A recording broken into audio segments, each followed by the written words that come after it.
C'est le moment d'embarquer pour Piper et Laurette. Mais Laurette, cette fois, n'a pas beaucoup d'entrain. Aujourd'hui, les deux Ardennais sont l'attraction du Festival de Loire. Mais au 19e siècle, embarquer des chevaux sur une toux ou sur un futreau était très habituel. On allait travailler sur les îles, au milieu de la Loire. Il y avait des îles où il y avait de la culture. On emmenait les chevaux pour travailler, ou alors, ne serait-ce que pour se balader. Et on s'en servait aussi pour faire du halage des bateaux. On tirait les bateaux avec. Les bateaux servaient pour transporter les chevaux, mais servaient pour transporter les bovins. On transportait les moutons pour les emmener sur les îles. On transportait tout le monde passait en bateau.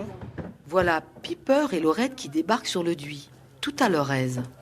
Ils sont très dociles et puis vu que je travaille avec tout le temps, il y a une relation de confiance. Dans leur petite tête, ils se disent si c'est lui qui me le demande, c'est que c'est pas dangereux, donc je peux y aller, quoi. Donc ça permet de ponctuellement leur demander des choses qui sont pas entre guillemets naturelles pour eux. Durant près de 2 siècles, des centaines d'embarcations ont circulé sur la Loire pour le transport des marchandises. Un transport optimisé avec ce train-bateau. Ils chargeaient à Nantes pour certains, donc tout ce qui avait des colonies par exemple, on parle du cacao, du sucre, des choses comme ça. Et puis après toute la vallée de la Loire, donc on parle du vin qui était exporté, tout le vignoble s'est développé grâce à cette marine marchande pour la plupart.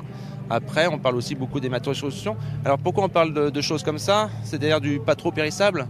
Parce que les voyages étaient lents et longs. Nantes-Orléans, vous imaginez 2 à 3 mois. Et le voyage se déroulait quand la Loire était au plus haut, de novembre à avril. Toute une époque de la marine fluviale qui s'est éteinte en 1910 avec l'arrivée du chemin de fer.